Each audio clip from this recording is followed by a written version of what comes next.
अस्सलाम वालेकुम। आज हम पढ़ेंगे एरिथमियाज़ और नॉर्मल फिजियोलॉजी क्या होती है, और फिर एरिथमियाज़ जो हैं वो किस तरह कॉज होते हैं, उनका मैकेनिज्म क्या होता है, और जो मैकेनिज्म है वो समझना ज़रूरी है in order to understand the drugs और उनका मैकेनिज्म।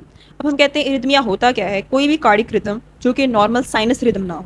ठीक है, नॉर्मल साइनस रिदम को हम कैसे डिफाइन करते हैं? अगर इम्पल्स की जनरेशन भी नॉर्मल हो और उसकी जो कंडक्शन हो रही है, अच्छा कंडक्शन कहाँ से होती है? ए से के बाद एवी नोड, फिर परकंजी सिस्टम और बंडल ऑफ हिज वगैरह से जो है वो जाकर एंड हो जाती है, दैट इज कंडक्शन। अब इम्पल्स जनरेशन नॉर्मल होने का क्या मतलब है कि उसका ओरिजिन जो है वो ऐसे नोड से ही होना चाहिए और कहीं से भी नहीं होना चाहिए। ठीक है, ठीक है, वी नो कि ऐसे जो है वो एक पेस मेकर के तौर पर काम करता है, और ऐसे की जो है वो अपनी ऑटोमेटिसिटी होती है। ठीक है, ऑटोमेटिसिटी आगे डिटेल्स भी बताऊंगी, लेकिन अभी ये कि ऑटोमेटिसिटी उन सेल्स की होती है जो कि खुद ब खुद ही जनरेट कर देते हैं इम्पल्स, और उन्हें कहीं और से सिग्नल लेने की ज़रूरत नहीं होती। ठीक है, तो जो ऐसे है वो हमारे पास वो वाला पेस मेकर है जो बाकी सारे पेस मेकर्स के ऊपर कंट्रोल कर रहा होता है। पूरे हार्ट का जो रिदम है वो ऐसे नोड से होता है। तो इम्पल्स जो है उसका ओरिजिन जो है वो ऐसे से होगा, तभी वो नॉर्मल होगी। अगर ऐसे के अलावा कहीं और से होगा तो इट विल बी एब नॉर्मल। फिर हम कहते हैं उसकी जो हमारे पास अमाउंट है या रेट है जो हार्ट, वो भी 60 to 100 होना चाहिए। इससे ज़्यादा या कम होगा, यानी टैकीकार्डिया और ब्रेडिकार्डिया, तो उसे भी हम एरिथमिया में ही इंक्लूड करते हैं। ठीक है, चाहे वो रेगुलर हो या इरेगुलर हो, उसे हम एरिथमिया में इंक्लूड करेंगे। फिर हम कह रहे हैं कंडक्शन का जो पाथवे मैंने बताया, ऐसे एवी बंडल ऑफ हिज, ठीक है, यानी परकंजी सिस्टम। तो यही वाला जो है होना चाहिए पाथवे। और वेलोसिटीज़ का मतलब ये है कि जैसे फॉर एग्जांपल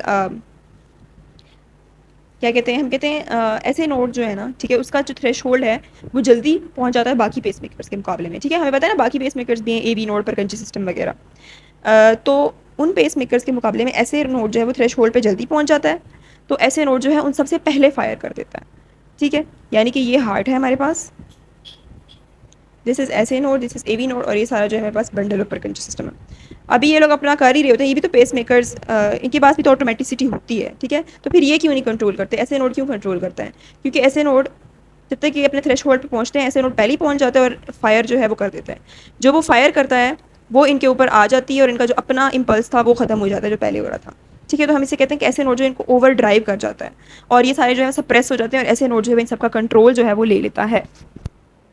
तो यानी जो पूरा हार्ट रेट होता है ना, वो कौन कंट्रोल कर रहा होता है? ऐसे नोट। कभी कभार ऐसा होता है कि ऐसे नोट में कोई ख़राबी आ जाती है या फिर कोई प्रॉब्लम आ जाती है, तो वो जो है ओवर ड्राइव से हट जाता है। ठीक है, फिर क्या करते हैं, एवी नोड या परकंची सिस्टम जो है वो अपने पल्सेस जो है वो शुरू कर देते हैं। फॉर एग्जाम्पल अगर ऐसे नोड हट जाएगा तो एवी नोड जो है वो शुरू कर देगा ओवर ड्राइव। ठीक है, तो फिर जो हमारे पास हार्ट रेट होगा वो एवी नोड के एक्शन पोटेंशियल के मुताबिक होगा। तो दिस इज़ वेलोसिटीज़। और वेलोसिटीज़ भी क्या होनी चाहिए? कंडक्शन की नॉर्मल होनी चाहिए। ठीक है, अच्छा अच्छा, इसको हम इस तरह से भी कह सकते हैं कि pace makers receive the conducted impulse that was started in SA node. ठीक है, instead of their own impulse. वो अपने इम्पल्स आगे कंडक्ट नहीं करते, बल्कि ऐसे से जो है वो लेते हैं, वही उसे आगे कंडक्ट करते हैं। अब हम कहते हैं कि हमारे पास नॉर्मल कार्डिक एक्टिविटी का समझना जो है वो ज़रूरी है अब नॉर्मल को समझने के लिए। परकंजी और वेंट्रिकुलर सेल्स में अलहदा होता है, और ऐसे और एवी नोड में जो है वो अलहदा होते हैं। हम कहते हैं एक हमारे पास होते हैं फास्ट रिस्पॉन्स सेल्स। ठीक है, fast response fibres. Fast response fibres वो होते हैं जो जिनकी डीपोलराइजेशन फेज जो है वो सोडियम डिपेंडेंट हो। यहाँ पे देखें फ़ौरन से होगी, that's what is called as fast. और स्लो जो हमारे पास होते हैं, स्लो फाइबर्स या स्लो पेस फाइबर्स, वो होते हैं जिनमें हमारे पास डीपोलराइजेशन जो है वो कैल्शियम डिपेंडेंट होती है इंस्टेड ऑफ सोडियम डिपेंडेंट। ठीक है, तो उनकी जो है वो स्लो होती है, दैट्स वाई। फास्ट यानी कि जो सोडियम डिपेंडेंट है उसमें हमारे पास आ जाते हैं atria, ventricles and Purkinje system. इनमें से आपको पता है पेस मेकर या कौन सा है? सिर्फ परकंजी जो है वही उसके अंदर ऑटोमेटिसिटी होती है, एट्रिया और वेंट्रिकल के अंदर ऑटोमेटिसिटी नहीं होती। ओके, और जो स्लो है उसमें हम कहते हैं एसए और एवी नोड जो है वो हो जाते हैं, और दोनों की ऑटोमेटिसिटी जो है वो होती है। अच्छा, अब हम देखें कि परकंजी और वेंट्रिकल्स का तकरीबन एक जैसा एक्शन पोटेंशियल होता है, और इन्हीं का इंपॉर्टेंट होता है, एट्रिया का इतना इंपॉर्टेंट नहीं होता। सो हम ये देखते हैं, सबसे पहले हमारे पास क्या है? बैलेंस है। ये बैलेंस या फेज़ 4 जो है वो किस वजह से है? इसमें हम कहते हैं सोडियम और कैल्शियम का इनवर्ट करंट होता है, और पोटाशियम का जो है वो आउटवर्ड करंट होता है, और दोनों जो है वो बराबर होते हैं। ठीक है, यानी कि पॉजिटिव आइंस अंदर जा भी रहे हैं और पॉजिटिव आइंस जो है वो लीव कर रहे हैं, तो रेस्टिंग मेम्ब्रेन पोटेंशियल के ऊपर ही होता है, बराबर ही होता है। ठीक है, दैट्स वाई हमारे पास एक स्ट्रेट लाइन जो है वो आती है। अब रेस्टिंग मेम्ब्रेन पोटेंशियल, फिर हमें पता है कि वोल्टेज गेटेड सोडियम चैनल्स जैसे ही एक्टिवेट होते हैं और सोडियम फ़ौरन से अंदर आता है, तो फ़ौरन से जो है डीपोलराइजेशन हो जाती है, इसे हम फेज़ 0 कहते हैं, या फिर इसमें कहते हैं सोडियम करंट जो है वो वोल्टेज गेटेड है। ये चीज़ एक याद रखने की, यहाँ पे जो रेस्टिंग मेम्ब्रेन पोटेंशियल में जो कैल्शियम, सोडियम और पोटाशियम है, it is normal leaky current. हमें पता है कि नॉर्मली सोडियम अंदर लीक हो रहा होता है और पोटाशियम जो है वो बाहर लीक हो रहा है, लेकिन यहाँ पे जो sodium channel that is voltage gated. Okay, so voltage gated फ़ौरन से खुला। फिर ये फेज़ 2 जो है इसे हम प्लेटियो फेज़ भी कहते हैं। क्या कहते हैं? प्लेटियो फेज़। क्यों कहते हैं हम? क्योंकि यहाँ पे जो है एक स्ट्रेट जो है वो बैलेंस हो जाता है, ना बढ़ रहा होता है ना कम हो रहा होता है। अब क्यों बैलेंस क्यों हो जाता है? क्योंकि कैल्शियम जितना अंदर आ रहा है पोटाशियम भी उतना ही बाहर जा रहा है, ठीक है। Calcium current and potassium current, जितना पॉजिटिव आयन अंदर आ रहा है उतना ही पॉजिटिव आयन जो है वो बाहर जा रहा है। Okay, so that's why it is called as phase 2 और प्लेट्यू फेज। फिर क्या होता है फेज 3 में? हम कहते हैं पहले कैल्शियम अंदर आ रहा था और पोटाशियम बाहर आ रहा था, लेकिन अब कैल्शियम जो है वो रुक गया अंदर आना, ठीक है। और जो पोटाशियम है वो बाहर जाना जो है अभी भी जारी रख रहा है, वो डोमिनेट कर गया है कैल्शियम के ऊपर। कैल्शियम का करंट रुक गया और सिर्फ पोटाशियम जो है वही बाहर जा रहा है। तो पोटाशियम बाहर जा रहा है तो सेल के अंदर क्या होगी? नेगेटिविटी, जिसकी वजह से हम कहते हैं रीपोलराइजेशन फेज जो है वो यहाँ पे होता है, ठीक है। सो ये था नॉर्मल, यानी कि डीपोलराइजेशन होती है सोडियम के अंदर आने से, पॉजिटिव अंदर ज़्यादा होने से, और रीपोलराइजेशन की होती है पोटाशियम के बाहर जाने से या अंदर नेगेटिव चार्ज होने की वजह से। ओके, फिर वही फेज 4 पे वही जो हमारे पास रेस्टिंग होता है। नेक्स्ट इज एसए और एवी नोड। हमने कहा इनमें ऑटोमेटिसिटी होती है। वो कैसे? हम कहते हैं देखिए ये रेस्टिंग मेम्ब्रेन पोटेंशियल से खुद ही जाकर जो है वो डिपोलराइजेशन करा रहा है, इसे पीछे से कोई इंपल्स आके नहीं कर रहा, ठीक है। यहाँ पे तो इंपल्स आया था जिसने वोल्टेज गेटेड सोडियम चैनल्स को ओपन किया था, ठीक है। यहाँ पे क्या होता है? ये भी वही नॉर्मल लीकी करंट जिसमें सोडियम और कैल्शियम अंदर आ रहे हैं लेकिन पोटाशियम जो है वो बाहर जा रहे हैं, लेकिन इसके साथ क्या डिफरेंस है? इसमें एक स्ट्रेट लाइन क्यों है और इसमें स्लोप क्यों है? क्योंकि यहाँ पर पोटाशियम का बाहर जो है वो जाना लेस होता है as compare to entrance of sodium and calcium. हो ये स्लो ही रहा होता है, आहिस्ता आहिस्ता ही हो रहा होता है, ठीक है। लेकिन सोडियम और कैल्शियम जब वो अंदर ज़्यादा आ रहे होते हैं एज कम्पेयर टू पोटाशियम, बाहर जाना जो है वो इनके मुकाबले में कम होता है, ठीक है। तो अंदर आहिस्ता आहिस्ता क्या हो रहा है? पॉजिटिव चार्ज बिल्डअप हो रहा है, हो रहा है, हो रहा है, यहाँ तक कि वो थ्रेशोल्ड तक पहुँच गया। अब इसने खुद ही थ्रेशोल्ड तक पहुँचना था, अपनी मदद आप करनी थी, पीछे से आके किसी इंपल्स ने जनरेट नहीं करना था, ठीक है। जैसे ये थ्रेशोल्ड पे आया, ये खुद ही जो है अपनी डिपोलराइजेशन स्टार्ट कर दी by opening the voltage sensitive calcium channels. यहाँ पे लीकी थे, यहाँ पे वोल्टेज कैल्शियम चैनल्स थे, यहाँ पे सोडियम चैनल्स, यहाँ पे कैल्शियम चैनल्स। और चूंकि कैल्शियम चैनल्स में कंडक्शन स्लो होती है तो इसकी जो है वो आहिस्ता आहिस्ता स्लोप के थ्रू जो डिपोलराइजेशन होती है, जिसमें हम कहते हैं कैल्शियम अंदर आ रहा था। और फिर हमारे पास रिपोलराइजेशन में voltage gated potassium channel open हुआ और पोटाशियम जो है वो बाहर जाना शुरू किया। यानी डिपोलराइजेशन में कैल्शियम अंदर आया, रिपोलराइजेशन में पोटाशियम बाहर आया और अंदर जो है नेगेटिविटी होगी और फिर से जो है वही हो गया और फिर से वही प्रोसेस जो है वो स्टार्ट हो जाएगा, ठीक है। तो ये है हमारे पास पेस मेकर करंट, ठीक है। इसे हम कहते हैं पेस मेकर करंट भी कहते हैं, जो यहाँ पे होता है स्लोप होता है। हमने कहा यहाँ पे कि वेंट्रिकल्स में पेस मेकर नहीं होता इसलिए स्ट्रेट लाइन होती है, लेकिन परकंजी में तो पेस मेकर होता है, वो तो अपनी इंपल्स खुद करती है, तो उसमें स्ट्रेट लाइन क्यों होगी? परकंजी में स्ट्रेट लाइन नहीं होती, ठीक है। परकंजी में भी इसी तरह होता है, यहाँ पे स्लोप बन रहा होता है, ठीक है। ये हमने वेंट्रिकल्स का शो किया, परकंजी का बस थोड़ा सा डिफरेंस यही है। उसमें भी यही होता है कि कैल्शियम और सोडियम जो है अंदर ज़्यादा आ रहा होता है एज कम्पेयर टू पोटाशियम बाहर। तो परकंजी सिस्टम जो है वो भी अपना करंट जो है वो खुद ही जनरेट करता है। सोडियम जो है वो अंदर लीक हो रहा था, ठीक है। और इसके अलावा जो वोल्टेज गेटेड सोडियम था उसने भी सोडियम को अंदर लाया। इसका मतलब सोडियम जो है वो बाहर ज़्यादा था जो अंदर की तरफ लीक हो रहा था, ठीक है। लेकिन अब सोडियम अंदर ज़्यादा हो गया। इसी तरह हम कह रहे हैं कि पोटाशियम जो है वो बाहर की तरफ लीक हो रहा था और रिपोलराइजेशन करंट में भी जो है वो पोटाशियम जो है वो बाहर ही जा रहा था। तो इसका मतलब पोटाशियम अंदर ज़्यादा है, नॉर्मली होता भी अंदर ज़्यादा है, और बाहर जो है ये जा रहा था, लेकिन अब जो है पोटाशियम बाहर ज़्यादा हो गया। तो इन सब को अपनी असली हालत में हमने वापस भी तो लाना होता है ना, ताकि ग्रेडियंट मेंटेन रहे और ये करंट्स जो हैं वो अपना काम करते रहें, ये रुके ना, ठीक है। तो उसके लिए क्या होता है? एक होता है हमारे पास सोडियम पोटाशियम एटीपीएज, जो कि सोडियम को बाहर एटीपी के थ्रू यानी एनर्जी इस्तेमाल करके पंप करता है अगेंस्ट ग्रेडियंट, ठीक है। और सोडियम को बाहर पंप करता रहता है ताकि सोडियम की जो कंसनट्रेशन है वो बाहर ज़्यादा रहे और पोटाशियम की जो कंसनट्रेशन है वो अंदर ज़्यादा ही रहे और वो डिस्टर्ब ना हो, और ये वाले करंट्स जो है वो डिस्टर्ब ना हो। एक होता है मेरे पास सोडियम कैल्शियम एक्सचेंजर, जो यहाँ पे सोडियम आया ना बाहर, ठीक है, ये उसको इस्तेमाल करता है थोड़ा बहुत अंदर लाने के लिए, ताकि उसके बदले में जो कैल्शियम है उसे बाहर भेज सके, ठीक है, क्योंकि कैल्शियम की भी कंसनट्रेशन जो है वो बाहर ज़्यादा होती है। ओके, तो कैल्शियम और सोडियम कंसनट्रेशन बाहर ज़्यादा मेंटेन रखने के लिए और पोटेशियम की कंसनट्रेशन अंदर ज़्यादा मेंटेन रखने के लिए ये दो मैकेनिज्म होते हैं, sodium potassium ATPase and sodium calcium exchanger. अब हम ज़रा ऑटोमेटिसिटी और कंडक्शन को देख लेते हैं कि हमने कहा जो नॉर्मल सेल्स होते हैं जिनकी ऑटोमेटिसिटी नहीं होती, ठीक है, हमें पता है कि सोडियम और कैल्शियम जो है वो अंदर लीक हो रहा होता है और पोटाशियम जो है वो बाहर लीक हो रहा होता है। दोनों हमारे पास क्या होते हैं? इक्वल होते हैं। तो हमारे पास जो है वो रेस्टिंग मेम्ब्रेन पोटेंशियल पे होगा और कोई भी इंपल्स जो है वो जनरेट नहीं होगी, ठीक है। हम कहते हैं यहाँ पे हमारे पास है, समझे, एसए नोड, बल्कि इसको इसके एडजस्टमेंट बना लेते हैं कि यहाँ पे हमारे पास है एसए नोड का एक सेल। हमें पता है एसए नोड में जो है वो खुद से ही जो इम्पल्स है वो जनरेट हो जाती है, ठीक है। That's why it is pace maker. और ऐसे नोड हमने कहा था ओवर ड्राइव कर रहा होता है, तो ऐसे नोड का जो रेट होता है ना एक इम्पल्स जनरेट करने का, दैट इज़ 0.8 सेकेंड्स। इसका मतलब 60 to 100 जो है वो नॉर्मल 1 मिनट में जो है वो बीट्स बनेगी ड्यू टू ऐसे नोड। अब ऐसे नोड ने क्या किया? इसने जो है अपना इम्पल्स जनरेट किया। तो जब ये अपना इम्पल्स जनरेट कर लेता है, एंड पे ये क्या करता है कि यहाँ से कुछ कैल्शियम जो है ना वो यहाँ पर लीक होना शुरू कर देता है इधर। ये दोनों तो इक्वल थे, अब कैल्शियम आना शुरू हो गया, तो कैल्शियम यानी कि पॉजिटिव आइंस जो हैं वो ज़्यादा होना शुरू हो गए, ठीक है। जब वो ज़्यादा होना शुरू हुए तो उन्होंने आरएमपी को जब एक ज़्यादा होना शुरू हुए यहाँ पे कैल्शियम, ठीक है, जब वो एक थ्रेश होल्ड पर पहुँचे तो वहाँ से क्या होगी, डिपोलराइजेशन जो है वो हो गई, ठीक है। यानी कि पहले हमारे पास ये ऊपर की तरफ पॉजिटिव होता है ना और नीचे की तरफ जो है वो नेगेटिव करंट होता है। पहले रेस्टिंग मेम्ब्रेन पोटेंशियल पे था इसका नॉर्मल सेल का, पेस मेकर से क्या आया, कैल्शियम लीक हुआ, ठीक है। तो कैल्शियम जो है ज़्यादा हो गया, यानी पॉजिटिव आइन ज़्यादा हो गए, तो अचानक से थ्रेश होल्ड पर रीच होकर जो डिपोलराइजेशन होगी। यानी हार्ट के नॉर्मल सेल्स की डिपोलराइजेशन खुद ब खुद नहीं हो रही। यहाँ पे देख लेना कि जब तक ये इम्पल्स यहाँ से नहीं आएगा तो ये जो है, ये कंडक्शन जो है, इसकी डिपोलराइजेशन नहीं हो सकती। That's why is not automated. लेकिन ऐसे नोड एवी नोड पर कंजी सिस्टम में खुद ब खुद इम्पल्स जनरेट हो रही होती है, that's why they are called as automated, या ऑटोमेटिसिटी उनकी होती है। अच्छा, अब फिर क्या होता है कि ये सेल जो है, ये ऑटोमेटिसिटी तो नहीं होती इसकी होती, लेकिन जो इम्पल्स इसने यहाँ से ऐसे नोड से ली ना, इसको ये आगे ट्रांसमिट ज़रूर करेगा थ्रू सोडियम, ठीक है। पेस मेकर्स किसके थ्रू करें, कैल्शियम के थ्रू। जो नॉर्मल सेल्स हैं वो सोडियम के थ्रू अपना जो करंट है वो आगे ट्रांसफर कर रहे हैं। तो यहाँ से सोडियम लीक हो गया इसके अंदर, ठीक है। इसमें भी पहले नॉर्मल आरएमपी था, लेकिन जैसे ही इसके पीछे से कंडक्शन इम्पल्स आई, सोडियम ज़्यादा हुआ, तो इसकी भी जो है वो आरएमपी जो है वो थ्रेश होल्ड की तरफ चली जाती है।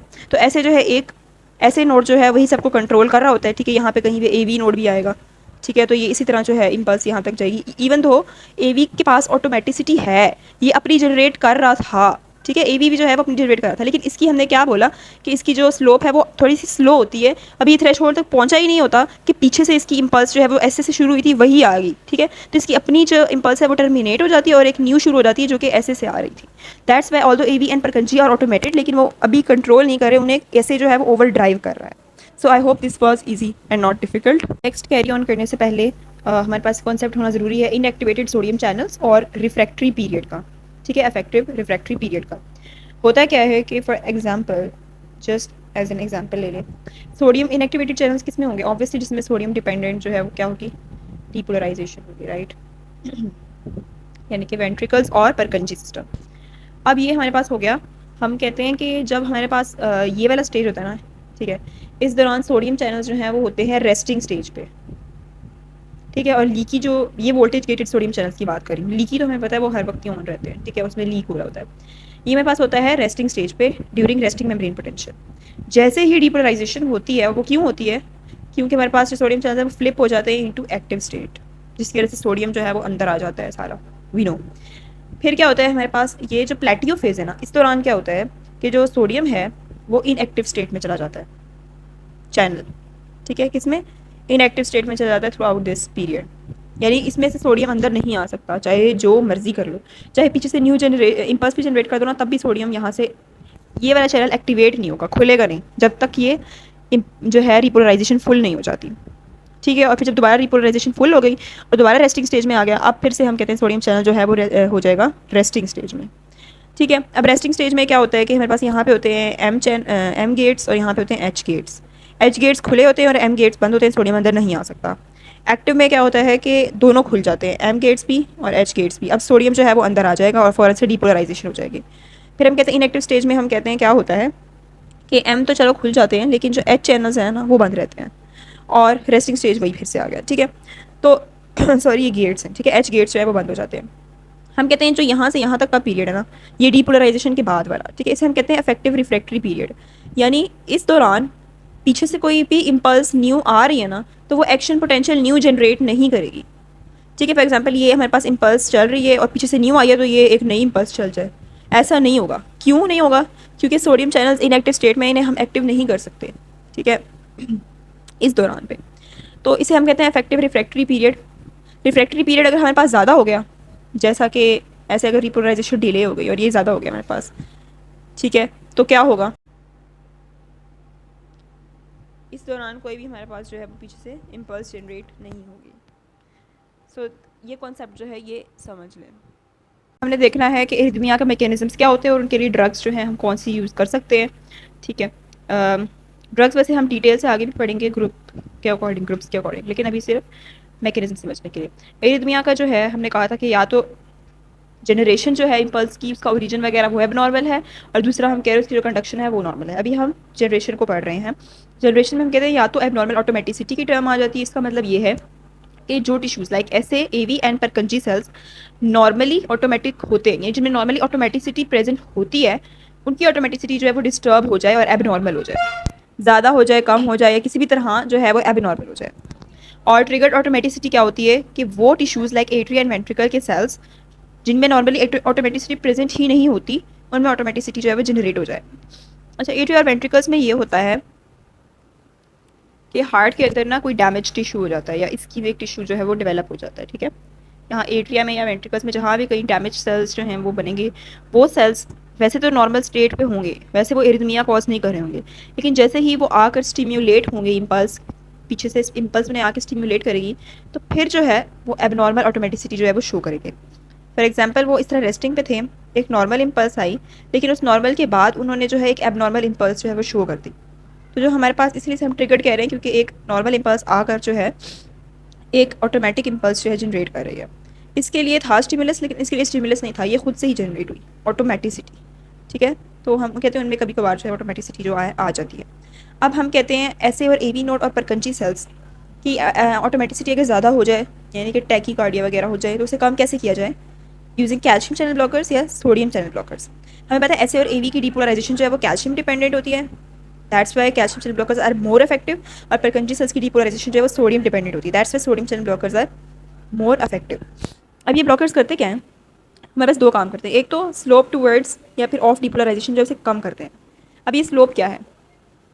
ये हमें पता है कि नॉर्मल जो हमारे पास इम्पल्स होती है वो क्या होती है, ऊपर जा रही होती है रेस्टिंग में ब्रेन पोटेंशियल से थ्रेशोल्ड की तरफ, और फिर अचानक से डिपोलराइजेशन जो है वो कॉज करती है, ठीक है।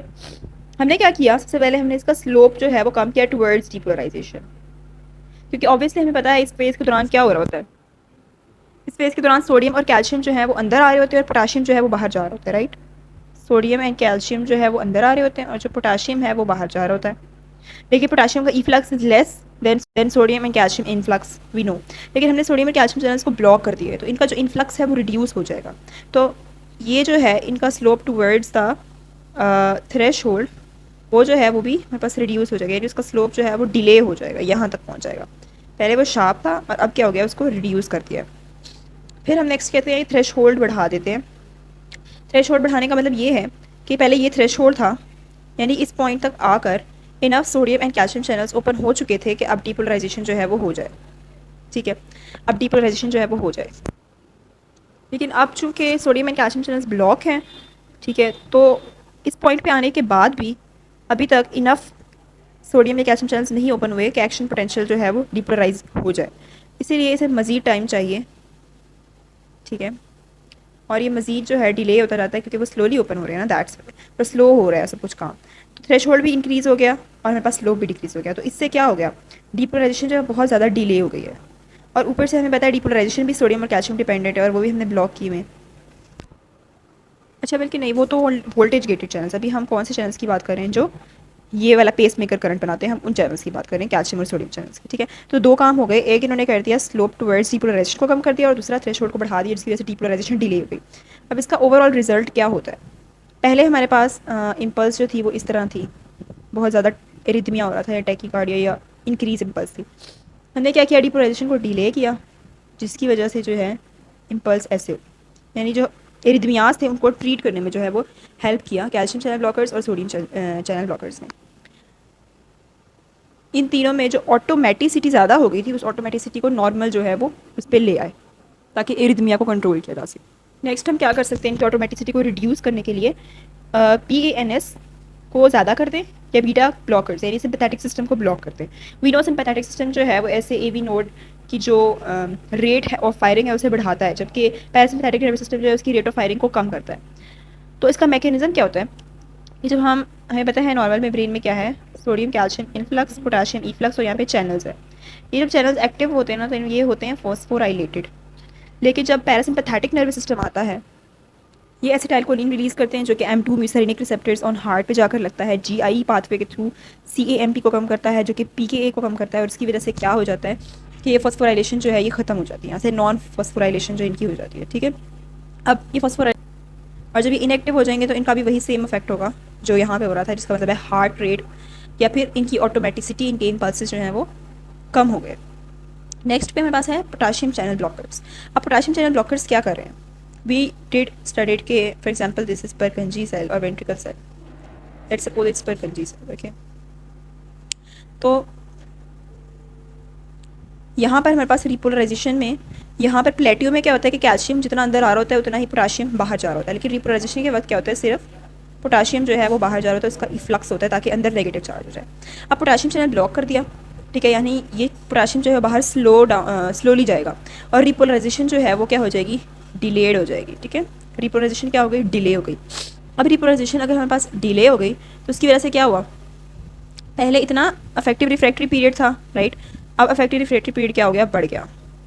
और हमें पता है इफेक्टिव रिफ्रैक्टरी पीरियड के दौरान जो सोडियम चैनल्स थे ना वो इनएक्टिवेटेड ही रहते हैं जब तक इम्पल्स खत्म नहीं हो जाती, आरएमपी पे नहीं आ जाती, ठीक है। तो जब तक सोडियम चैनल्स इनएक्टिवेटेड हैं तो पीछे से इम्पल्स आ भी जाए तो क्या होगा, न्यू इम्पल्स जनरेट नहीं होगी, तो यानी उसको ऑटोमेटिसिटी जो है वो कम हो जाएगी। इसमें भी वही रेट होगा कि पहले हमारे पास ज़्यादा इम्पल्सिस थी और अब चूंकि वो प्रोलॉन्ग हो गया तो अब क्या हो जाएंगी, कम इम्पल्सिस जो है वो हो जाएंगी। So potassium channel blockers effective refractory period को बढ़ाता है, जिसकी वजह से सोडियम इनएक्टिवेटेड चैनल्स जो है वो इनएक्टिवेटेड फॉर्म में रहते हैं और न्यू इम्पल्स जनरेट नहीं होती जब तक कि पुरानी वाली ख़त्म ना हो जाए, और इस तरह जो इम्पल्सेस ज़्यादा थी उनको जो है उनकी रेट को कम करने में हेल्प करता है। Okay, now let's see the triggered automaticity जो कि एट्रिया और वेंट्रिकल्स में होती है, जिनमें नॉर्मली ऑटोमेटिसिटी नहीं होती। इसमें हमारे पास दो टाइप्स होती है, एक डिलेड आफ्टर डीपोलराइजेशन और अर्ली आफ्टर डीपोलराइजेशन। अब why is it called as after depolarisation, because it occurs after normal depolarisation, ठीक है। ये हमारे पास नॉर्मल डीपोलराइजेशन हुई थी, वैसे तो उसे रेस्ट पे चला जाना चाहिए था, लेकिन उस नॉर्मल के बाद एक और ऑटोमेटिक जो है डीपोलराइजेशन हो गई, that's why it is called as after depolarisation because it happens after the normal depolarisation. यानी इसके लिए तो सिग्नल आया था, पीछे से इम्पल्स आई थी, लेकिन इसके लिए सिग्नल नहीं आया, या खुद ब खुद ही डीपोलराइज हो गया। अब अर्ली आफ्टर डीपोलराइजेशन और डिलेड क्या होता है, अर्ली ये होता है कि अभी रिपोलराइजेशन कंप्लीट नहीं हुई, ठीक है, और वो पहले ही जो है वो एक न्यू इम्पल्स जो है वो बन गई है, ठीक है, अभी वो रिपोलराइजेशन कंप्लीट नहीं हुई, पहले से ही जो वो बन गई, that's why it is called as early. और डिलेड क्या होती है कि रिपोलराइजेशन कंप्लीट हुई, रेस्टिंग मेम्ब्रेन पोटेंशियल पे वापस आया, लेकिन फिर दोबारा से जो है वो ऑटोमेटिकली चला गया, that is called as delayed. अब अर्ली आफ्टर डीपोलराइजेशन क्या होती है, वजह क्या होती है इसकी। अब अर्ली आफ्टर डीपोलराइजेशन तब होती है जब हार्ट रेट ज़्यादा हो, कम हो। हार्ट रेट कम कब होता है, जब हमारे पास एक्शन पोटेंशियल का जो ड्यूरेशन है वो बहुत लॉन्ग हो। ऑब्वियसली जब एक एक्शन पोटेंशियल का ड्यूरेशन जो है वो बहुत लॉन्ग होगा, ठीक है, तो हार्ट रेट जो है वो रिड्यूस हो जाएगा। ऐसी कौन सी ड्रग्स हैं जो एक्शन पोटेंशियल को लॉन्ग करती हैं, पोटाशियम चैनल ब्लॉकर्स। अभी हमने पढ़ा था कि पहले हमारे पास समझे ये नॉर्मल रिपोलराइजेशन थी और जो पोटाशियम है रिपोलराइजेशन को डिले कर देता है, ठीक है, जिसकी वजह से वो एक्शन पोटेंशियल की ड्यूरेशन को बढ़ा देता है और इफेक्टिव रिफ्रैक्टरी पीरियड को जो है ना वो बढ़ा देता है, ठीक है। अब हमने कहा कि ऑल्दो इससे क्या हुआ था कि सोडियम चैनल जो वोल्टेज गेटेड थे, ठीक है, जो यहाँ से लेकर यहाँ तक इनएक्टिवेटेड स्टेट में ही रहेंगे, ठीक है, क्योंकि इफेक्टिव रिफ्रैक्टरी पीरियड बढ़ गया तो न्यू इम्पल्स जनरेट नहीं हो सकती। लेकिन यहाँ पर इसको लंबा करने का एक नुकसान भी होता है, वो क्या होता है कि हमने पढ़ा था ना कि प्लेटियो जो था उसमें क्या हो रहा था, प्लेटियो में कैल्शियम जो है वो अंदर आ रहा था और पोटाशियम बाहर जा रहा था और बैलेंस था, ठीक है। और फिर रिपोलराइजेशन के दौरान क्या हुआ था, पोटाशियम बाहर चला जाता है। कैल्शियम क्यों यहाँ पे नहीं आ रहा होता, क्योंकि कैल्शियम चैनल्स इनएक्टिवेट हो जाते हैं, ठीक है, यहाँ पर आकर कैल्शियम चैनल्स इनएक्टिवेट हो जाते हैं। लेकिन अगर एक्शन पोटेंशियल बहुत लंबा हो जाए, कैल्शियम चैनल्स को इतना टाइम मिल जाए कि वो इनएक्टिवेट होने के बाद दोबारा से यहाँ पर आकर क्या हो जाए, एक्टिवेट हो जाए।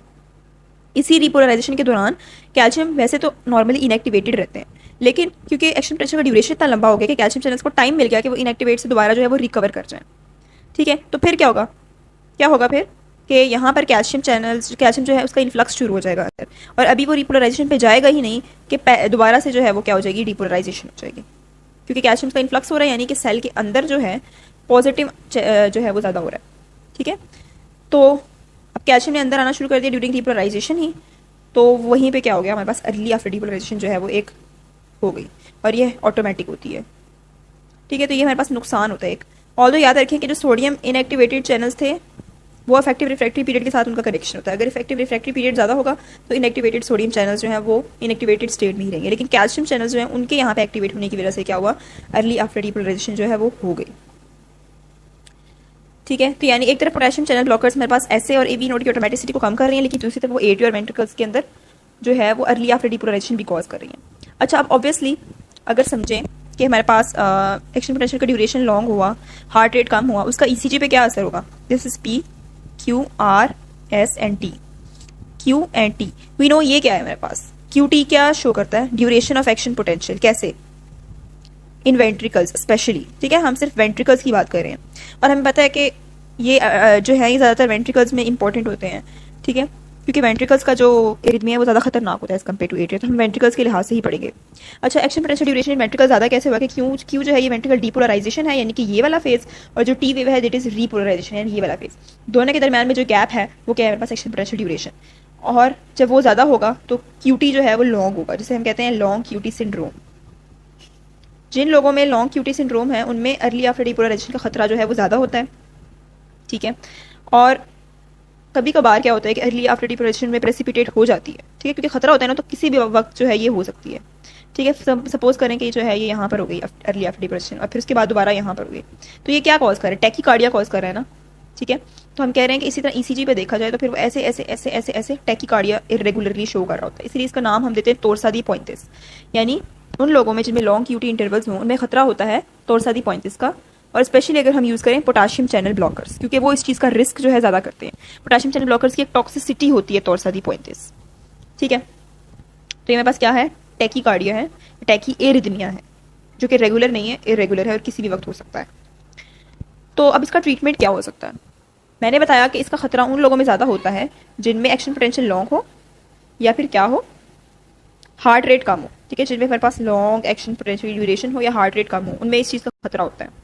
तो हम क्या करते हैं, अगर हम एक्शन पोटेंशियल की ड्यूरेशन को कम करते हैं या हार्ट रेट को ज़्यादा करते हैं इस तरह करके, तो कैल्शियम चैनल्स को इतना टाइम ही नहीं मिलेगा कि दोबारा से वो एक्टिवेट हो जाए, ठीक है।